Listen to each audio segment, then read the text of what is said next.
Léo a toujours été un petit nerd accro aux films pour adultes qui se sabre le katana tous les jours depuis ses 8 ans. Heureusement, un jour il découvre le NoFap Challenge. Il essaye de faire le challenge et premier jour ça passe. Deuxième jour pareil. Troisième jour encore une réussite. Oh non. Au quatrième jour il tombe sur cette vidéo qui lui donne instantanément envie de lâcher la sauce du chef. Il s'en veut et il a échoué le NoFap Challenge au bout du quatrième jour seulement. Anthony lui aussi s'essaye au NoFap Challenge et réussit à tenir pendant toute une semaine. Au bout de 2 semaines de NoFap, il a développé des Hunter Eyes. Waouh, qu'il est beau notre Anthony. Au bout d'1 mois de NoFap, il arrive maintenant à tirer des rayons laser avec ses yeux.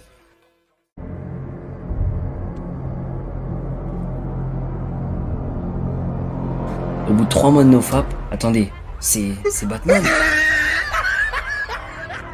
Dans cette vidéo, je vais t'expliquer pourquoi le NoFap est un scam et pourquoi ce challenge ne t'apporte rien de bon dans ta vie, puis je vais t'expliquer ce que tu dois faire à la place du NoFap. Avant qu'on passe à la vidéo, j'en profite juste pour te rappeler de t'abonner à ma chaîne si c'est pas déjà fait, sinon ça va très mal aller. Tout d'abord, c'est quoi le NoFap? C'est un challenge qui a été popularisé sur internet il y a quelques années et qui consiste tout simplement à arrêter définitivement de se LeBron James. Voilà, à la base c'est aussi simple que ça en fait, c'est juste un défi qui est d'arrêter de se LeBron. Après ça, il y a eu plein de dérives comme à chaque fois sur internet. On a eu le droit à des timelines NoFap en mode après 2 semaines tu prends 10 kg de muscle et après 3 mois ton anaconda triple de volume. Bien évidemment c'est n'importe quoi, mais le NoFap ça part d'une bonne intention qui est de motiver les hommes addicts à se débarrasser définitivement de cette habitude de merde. Mais malheureusement tu te doutes bien que si je fais cette vidéo sur le NoFap, je sais que ce challenge est pas si bon que ça et je vais t'expliquer pourquoi. Est-ce que tu t'es déjà posé la question, pourquoi est-ce que je fais ça? Il y a énormément de chances que ce soit le cas et je vais te le dire moi pourquoi t'es accro à la pignouf. Tu le fais parce que t'as une vie de merde.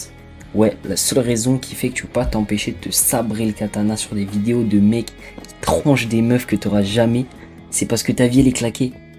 Est-ce que tu penses que si t'étais beau gosse, avec un corps d'athlète, avec une chaîne YouTube à 100K et si tu gagnais 10K par mois, tu te fapperais? Moi je vais répondre à cette question.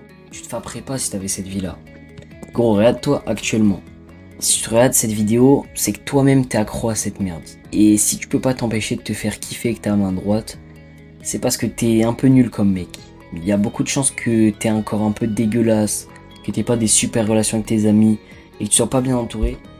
Et aussi que t'aies aucun projet professionnel ou personnel qui te tienne vraiment à cœur.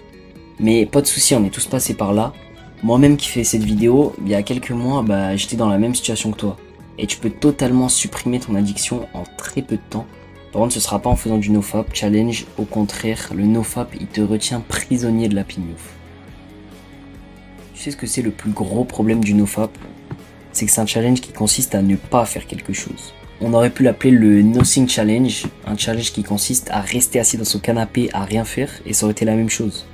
En fait, ça me fait un peu penser au truc, tu sais, de voir le verre à moitié plein et à moitié vide. En faisant du NoFap, tu pars perdant dès le début parce que t'essayes de pas te sabrer le katana et du coup tu dépenses de l'énergie mentale à dire aujourd'hui je me branle pas, en plus je suis en NoFap, si j'arrive à tenir 1 mois, je pourrais tirer des rayons laser avec mes yeux comme Anthony. Donc voilà le problème du NoFap, c'est déjà que de 1, tu comptes les jours que tu passes à ne pas te fap. Donc tous les jours en fait, tu penses à le faire et ça te donne encore plus envie de le faire. Et de 2, c'est que le NoFap te fait culpabiliser et ça te fait sentir mal dès que tu te rates et que tu lâches la sauce du chef, en te faisant croire que un seul raté, ça remet à zéro tous tes progrès que tu avais fait jusqu'à maintenant, alors que je te rassure, c'est faux bien évidemment. Maintenant tu dois te demander comment on fait pour arrêter le FAP sans le stupide challenge du NoFap. En fait c'est très simple, tu as juste à trouver un objectif qui te tient à cœur et à faire des efforts tous les jours pour l'atteindre. Je prends mon exemple, je vais avoir 30 000 abonnés sur cette chaîne pour l'été prochain. Et je sais qu'avec beaucoup de travail j'y arriverai, mais bref c'est pas le sujet. À l'heure actuelle je dors 30K, je me réveille 30K, je mange 30K. Bref cette ambition elle prend 100% de mon cerveau et aussi 100% de mes journées. En fait si on enlève le sport que je fais tous les jours, je fais que ça de mes journées, t'as fait. Est-ce que tu penses que le soir quand je me couche dans mon lit, j'ai besoin de me branler? Non, j'ai pas que ça à faire. Quand t'as de grandes choses à faire, que t'es ambitieux, que tes journées sont remplies d'efforts qui te rapprochent de la réussite petit à petit, Bah, t'as pas que ça à faire que de te sabrer le katana ou de faire du nofap et de cocher sur ton petit carnet tous les jours que t'as passé à résister à la tentation. C'est aussi simple que ça. Et c'est pas un challenge comme le nofap il te sauvera, moi je te le dis. Pour conclure, le nofap ne te sauvera pas de cette addiction. Au contraire, en fait ça va t'enfermer dedans en te faisant y penser H24. Et à l'heure actuelle, si t'es accro à la branlette, bah, c'est parce que tu fais rien de ta vie. Donc pour soigner cette habitude, t'as juste à mettre en place des bonnes habitudes dans ta vie et à te fixer des objectifs. Et c'est pas si grave si tu te rates et que tu te sables le katana quelques fois par erreur. J'ai bien dit quelques fois. Écoute pas les youtubeurs nofap. C'est ok de se rater quelques fois au début. Une addiction ça se soigne pas du jour au lendemain. Donc t'inquiète, culpabilise pas, ok? Voilà, c'est déjà la fin de cette vidéo. En tout cas, si tu l'as appréciée et qu'elle t'a aidé, n'hésite surtout pas à la liker et à me dire ce que tu en as pensé en commentaire. C'était MG. Moi, je te dis à dans quelques jours pour une prochaine vidéo. Allez, ciao.